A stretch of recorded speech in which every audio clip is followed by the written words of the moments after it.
old work electrical box is designed to be installed in drywall without nailing into a stud. Here's how. Use a stud finder to locate and mark studs in order to avoid them. Then, measure up from the floor and mark where you want the bottom of the box to be. Align the bottom face with the mark and check for plumb and level. Then, trace it on the wall. Use a straight edge to extend the lines where necessary.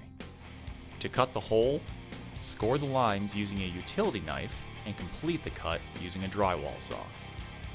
Once cut, test fit the box. If the hole is too small, don't force it.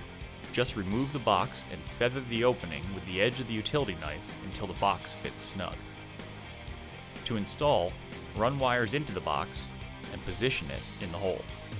Then, use a screwdriver to tighten the screws that engage the tabs and lock it in place.